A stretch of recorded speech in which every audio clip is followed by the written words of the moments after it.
मेरा नाम कमर है और गज़ाली पब्लिक स्कूल की जानिब से ये चैनल जो है बनाया गया है। तो उसमें जो है वो आज हम 7th क्लास की साइंस का चैप्टर नंबर 1 पढ़ेंगे, जिसका नाम है ह्यूमन ऑर्गन सिस्टम। तो ह्यूमन ऑर्गन सिस्टम में हम ये पढ़ेंगे कि हमारा जिस्म जो है वो उस कौन कौन से आर्गन से मिलकर बना है, आर्गन से मुराद कौन कौन से हिस्सों से मिलकर बना हुआ है। तो इसके बारे में हम पढ़ेंगे। Human organ system, human organ system में जो है वो सबसे पहले जो आता है हमारे पास आता है human digestive system. Human digestive system क्या है? निज़ाम इन्हज़ाम, यानी कि खुराक के हज़म होने का निज़ाम। तो इसमें अगर हम इस पिक्चर में देखें तो हमारे पास जो है वो सबसे पहले माउथ है, जिसको हम मुंह कहते हैं। उसके बाद ईसोफिगस है, ईसोफिगस के बाद हमारे पास लीवर है, लीवर के बाद हमारे पास जो है वो स्टोमिक है और पेंक्रियाज है, स्मॉल इंटेस्टाइन है, लार्ज इंटेस्टाइन है, रेक्टम है और एनस है। तो मैं बारी बारी आपको जो है वो इन सब के फंक्शंस के बारे में बताता हूँ। सबसे पहले खुराक जो है वो हमारे मुंह में जो है वो जाती है, तो मुंह से जो है वो ईसोफिगस में आती है। ईसोफिगस में आने के बाद वो ईसोफिगस इसको भेजती है हमारे मैदे में, स्टोमिच में भेजने के बाद यही खुराक हमारी स्मॉल इंटेस्टाइन में जाती है। स्मॉल इंटेस्टाइन से मुराद ये है कि छोटी आंत।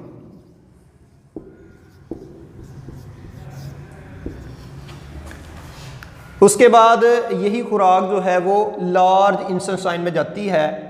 लार्ज इंटेस्टाइन का मतलब है कि बड़ी आंत। फिर वहाँ से ये खुराक एक जगह पे आके रुक जाती है, जिसको हम रेक्टम कहते हैं। यहाँ रुकती है थोड़ी देर के लिए, फिर आ जाती है एनस में, एनस जहाँ से खुराक खारिज हो जाती है। तो स्टूडेंट्स, आज हम पढ़ते हैं कि डाइजेशन क्या है। डाइजेशन के बारे में पढ़ते हैं। डाइजेशन एक ऐसा अमल है जिसमें फूड जो है वो चेंज हो जाती है सिंपलर, छोटे छोटे हिस्सों में। ऐसा अमल जिसमें जो है खुराक छोटे छोटे हिस्सों में तब्दील हो जाए या तकसीम हो जाए, उसको हम कहते हैं डाइजेशन। तो डाइजेशन में जो भी ऑर्गन हिस्सा लेते हैं वो एक मिलकर सिस्टम बनाते हैं, जिसको हम कहते हैं डाइजेशन ऑर्गन सिस्टम। क्या कहते हैं? Digestion organ system. तो इसके बारे में हम पढ़ेंगे। पार्ट्स ऑफ डाइजेशन सिस्टम कौन कौन से हैं, इसके बारे में हम देखते हैं। मैं आपको पहले भी बता चुका हूँ। एक तो माउथ है हमारे पास, अब मैं आपको थोड़ी डिटेल के साथ बताता हूँ।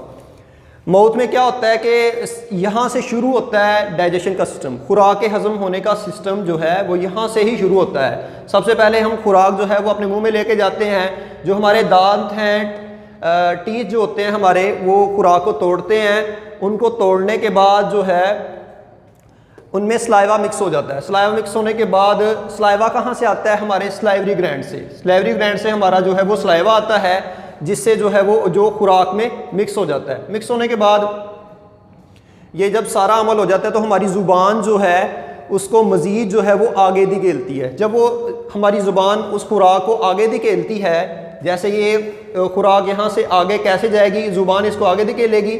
जब इसको आगे धकेलेगी तो ये खुराक जो है एसोफिगस में चली जाएगी।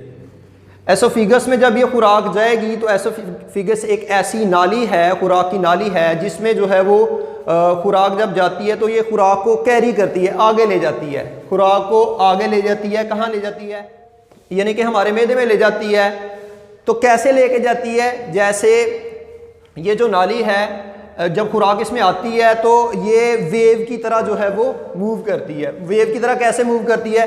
कभी खुलती है, कभी बंद हो जाती है, कभी खुलती है, कभी बंद हो जाती है, जिसकी वजह से जो है वो खुराक आगे मैदे में चली जाती है, स्टोमिक में चली जाती है।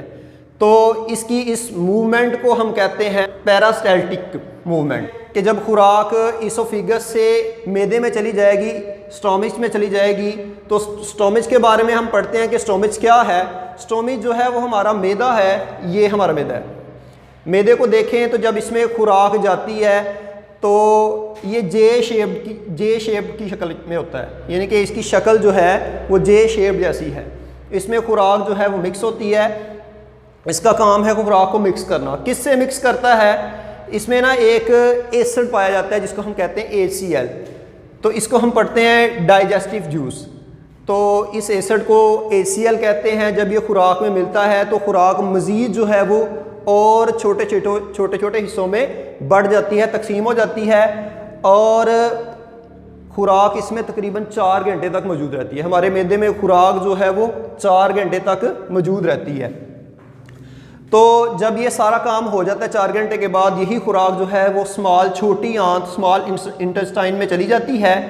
ये स्मॉल इंटेस्टाइन क्या है? ये एक लंबी ट्यूब है, बारीक सी ट्यूब है, बारीक सी नाली है, जिसमें जो है वो खुराक, इस नाली में हमारी खुराक जो है वो हमारे जिस्म का हिस्सा बनना शुरू होती है। तो इसमें जो है वो 3 ऑर्गन्स और भी होते हैं जो खुराक को हजम करने में मदद करते हैं। तो वो कौन कौन से 3 ऑर्गन्स हैं? एक तो हमारा लीवर है, जो इधर भी मैं आपको बयान कर चुका हूँ। एक तो हमारा लीवर है, लीवर के बाद हमारे पास आता है पैंक्रियाज आता है, और फिर आता है हमारे पास वाल ऑफ स्मॉल इंटेस्टाइन, यानी कि जो स्मॉल इंटेस्टाइन की जो वाल है। तो लीवर का क्या काम है? लीवर जो है वो बाइल साल्ट प्रोवाइड करता है। लीवर हमें जो है वो बाइल साल्ट प्रोवाइड करता है, जो फैट्स वगैरह को हजम होने में मदद करता है। इसके बाद जो बाकी खुराक रह जाती है वो पैंक्रियाज और वाल ऑफ स्मॉल इंटेस्टाइन उसको जो है वो हजम होने में मदद करते हैं। तो ये सारा काम होने के बाद जो खुराक बाकी बच जाती है, जो हजम नहीं होती, तो उसको फिर क्या करते हैं? ये स्मॉल इंटेस्टाइन उसको भेज देती है लार्ज इंटेस्टाइन में, यानी कि वो ऐसी खुराक होती है जो अनडाइजेस्टेड होती है, हजम नहीं हुई होती।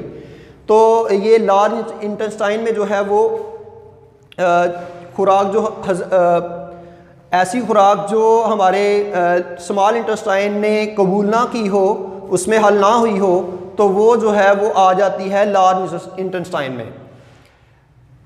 जो स्मॉल इंटेस्टाइन है इसमें जो है वो हमारी खुराक जो है जो हजम हो जाती है वो हमारे जिस्म का हिस्सा बन जाती है। लार्ज इंटेस्टाइन में वो खुराक आती है जो हमारे जिस्म का भी हिस्सा नहीं बन रही।